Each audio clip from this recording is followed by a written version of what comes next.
Hi, this is Arjun, and in this session we are going to solve the problem on beams. Okay, this is an important problem. The problem is something like this. For the beam loaded as shown in figure, determine the slopes at 2 and 3. So now we are supposed to find out slope at this point 2 and 3 and deflection at midpoint of the distributed load. So now this is a distributed load. Okay, and we need to find out deflection at midpoint of this distributed load, say exactly midpoint of this section.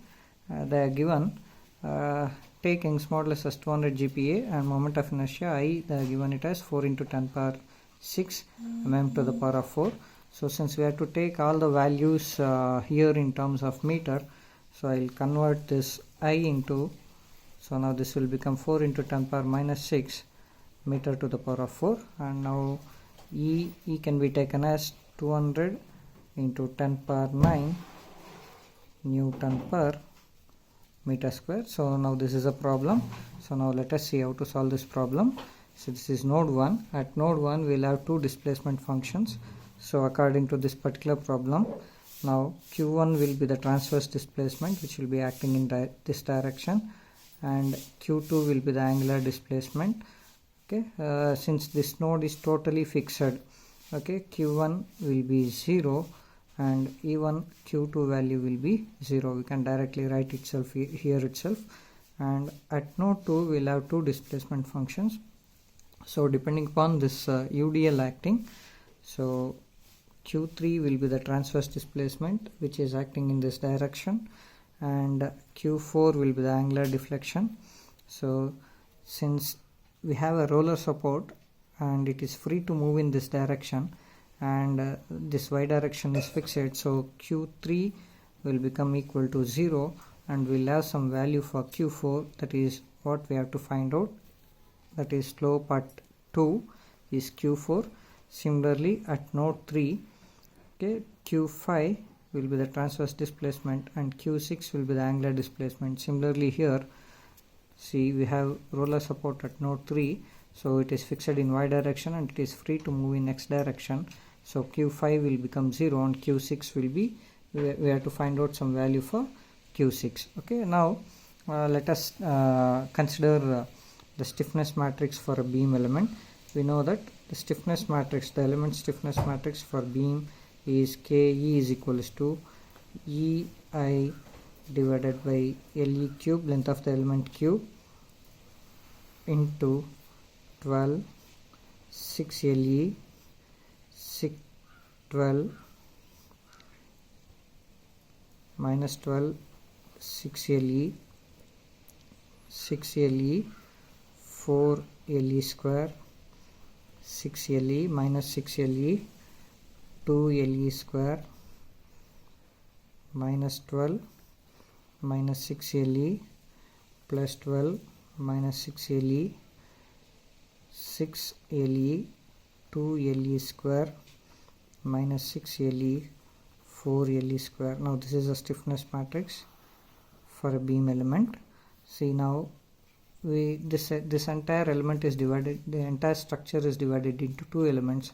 This will be element 1 with the length of the element as 1 meter, and this will be element 2 with the length of the element as 1 meter. So now I will consider for first element, element 1. So I will substitute this value. So 200 into 10 power 9 into I is 4 into 10 power minus 6 divided by L cube is 1, length of the element is 1, so 1 cube into, so 12, 6 into LE, length of the element is 1, so it will become 6 minus 12 plus 6, 6, 4, 4 into LE square is 1, minus 6, 2, minus 12, minus 6, 12,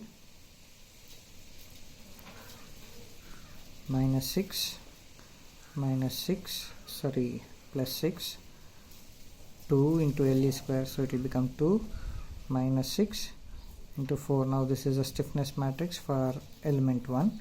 Okay, now let us simplify this, and we'll keep the power outside and multiply whatever the value we obtain here into this equation. So now K1 stiffness matrix for element 1 will become, so I will take 10 power 6 outside,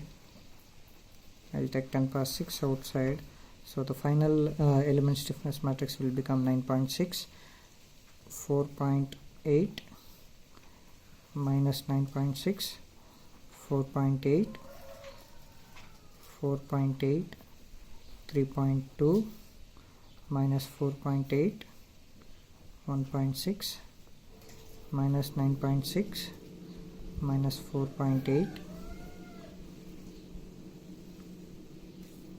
Now 9.6 minus 4.8, 4.8, 1.6 minus 4.8 to 3.2. So now this is the stiffness matrix for element 1. Since element 1 is made up of node 1 and 2, so we'll have displacement functions q1, q2, q3, q4. So for this we can write this as 1, 2, 3, 4 for our reference, 1, 2, 3, 4. And similarly, if we consider element 2, all Young's modulus is same, moment of inertia is same, and length of the element is 1 meter. Again, we will be getting same stiffness matrix for element 2 also. So K2E will be 10 power 6. K2E will become 10 power 6 into 9.6, 4.8 minus 9.6, 4.8, 4.8, 3.2 minus 4.8, 1.6 minus 9.6 minus 4.8 plus 9.6 minus 4.8, 4.8, 1.6 minus 4.8, 3.2. So now since this is element 2, now this is element 2, so element 2 will have displacements q3, q4, q5, q6. So element 2 is made up of node 2 and node 3. So here I'll write 3, 4, 5, 6, 3, 4, 5, 6. So now we have to write the global stiffness matrix.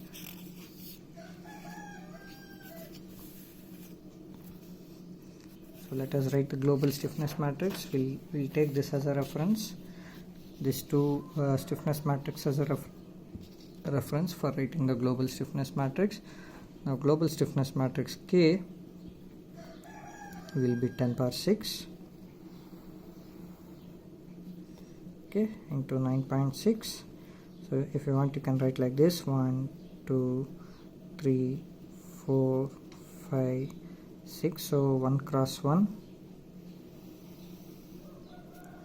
So 1, 2, 3, 4, 5, 6. So now 1 cross 1 is 9.6.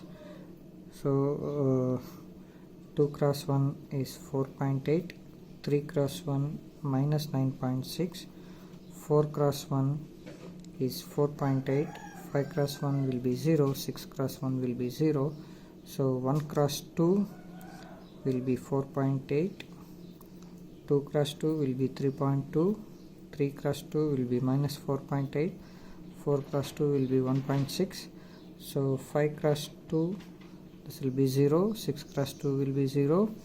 So 1 cross 3 will be minus 9.6. So now this will be 1 cross 3. So 1 cross 3 will be minus 9.6. 2 cross 3 will be minus 4.8. So when it comes to 3 cross 3, we will have two values. See, you can observe here 3 cross 3 we will have one value here, and similarly we will have one value here. So what we have to do is 3 cross 3 we have to add 9.6 and 9.6. So this will be 19.2. So similarly 4 cross 3 will have two values, one value here and one value here, minus 4.8 plus 4.8. So that will become 0. 5 cross 3 will have one value here minus 9.6, 6 cross 3 it will be 4.8. So similarly 1 cross 4 will be 4.8, 2 cross 4 1.6. Again now 3 cross 4 will have two values. One you can observe here, 3 cross 4 is minus 4.8 here, and 3 cross 4 is plus 4.8 here. So 3 cross 4, if we add plus 4.8 and minus 4.8, 3 cross 4 will become 0. So 4 cross 4 similarly will get two values. If we add them, it will become 6.4.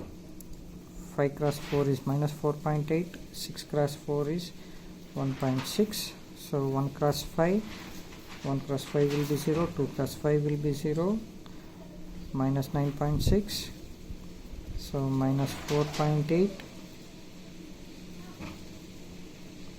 9.6 minus 4.8, so 1 cross 6 is 0, 2 cross 6 is 0, 3 cross 6 is 4.8, 4 cross 6 is 1.6, 5 cross 6 is minus 4.8, and 6 cross 6 is 3.2.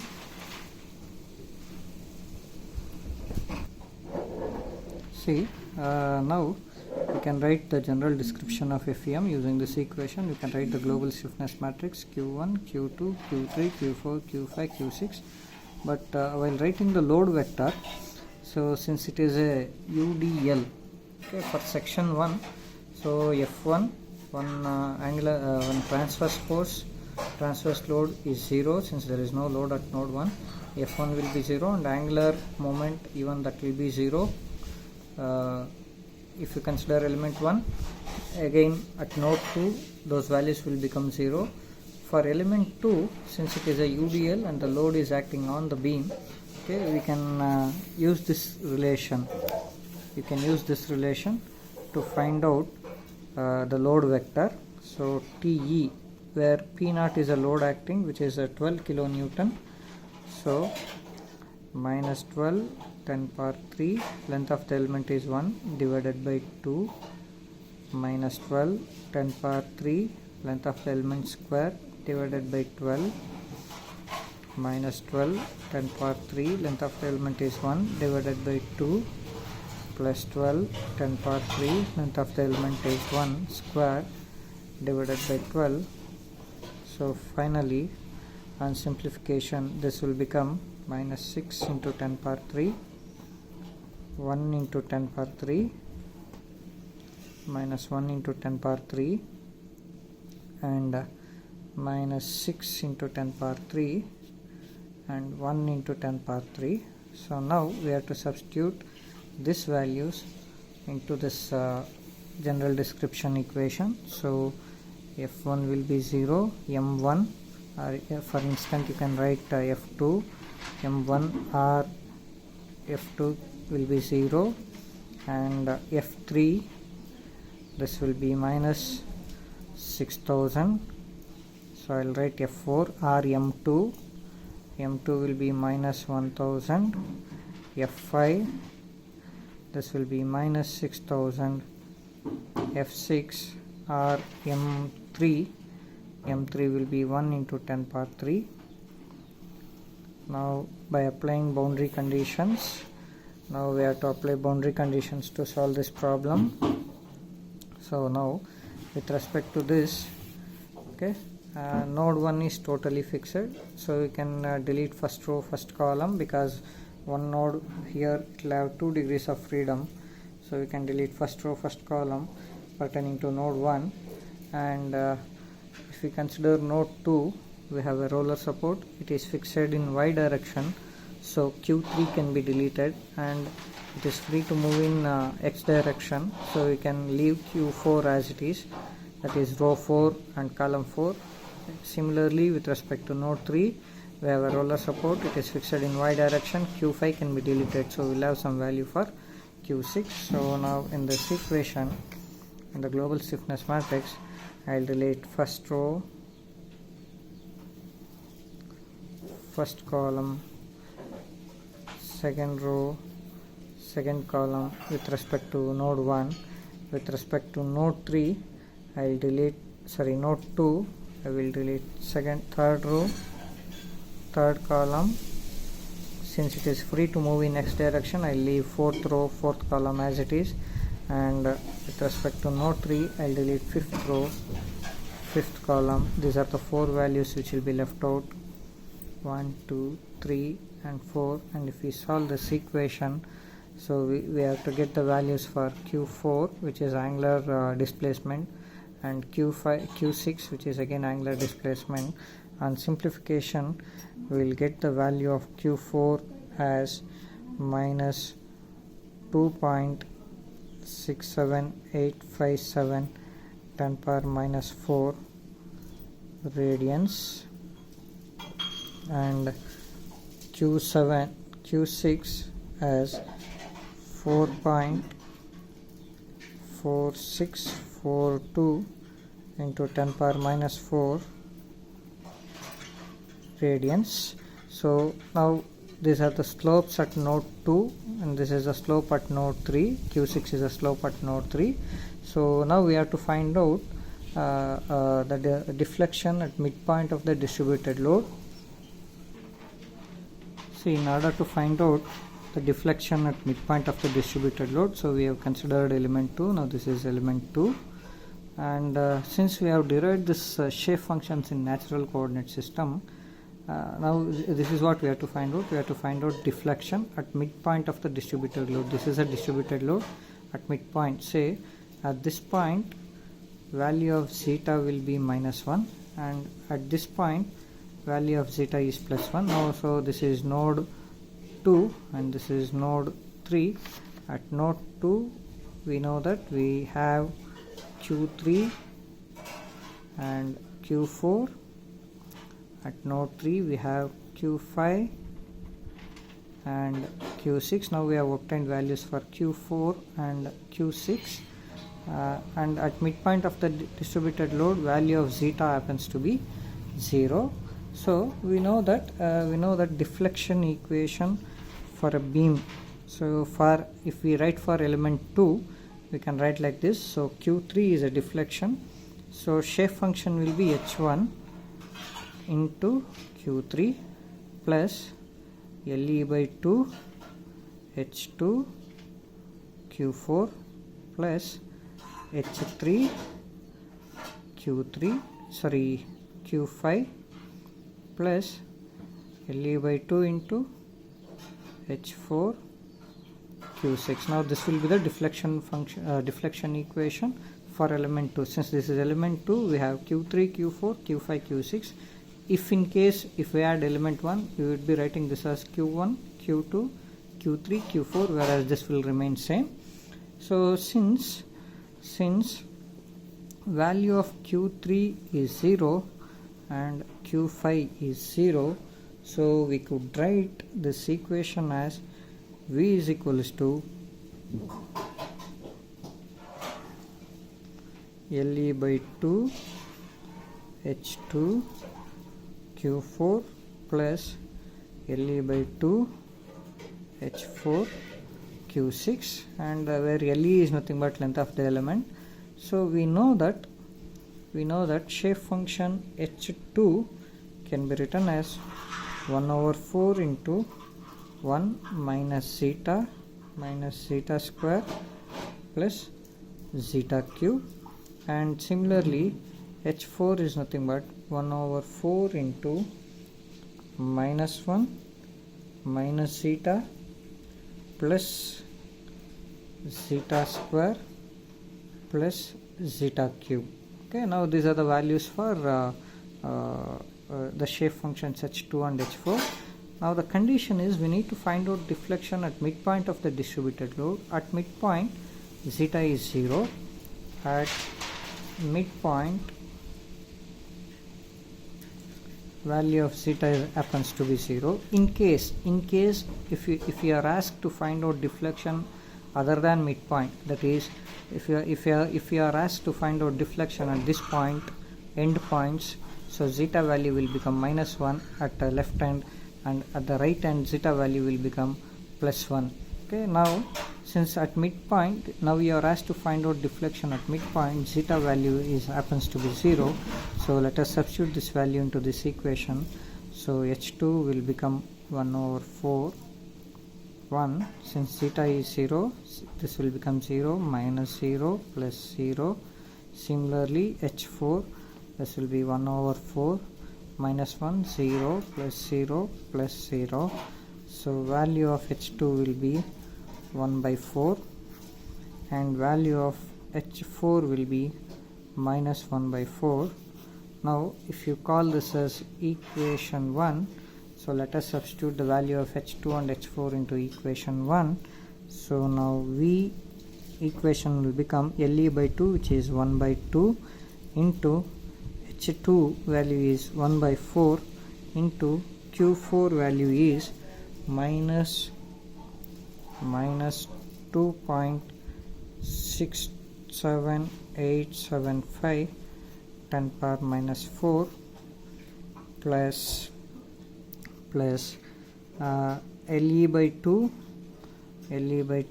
is 1 by 2 into h4 is minus 1 by 4 into q4 is 4.4642 10 power minus 4. And if we solve this equation, we will be getting the total deflection as V will be minus 8.9285 10 power minus 5. Since all these values are in meters, so this will be in meter. This is a deflection at midpoint of the distributed load.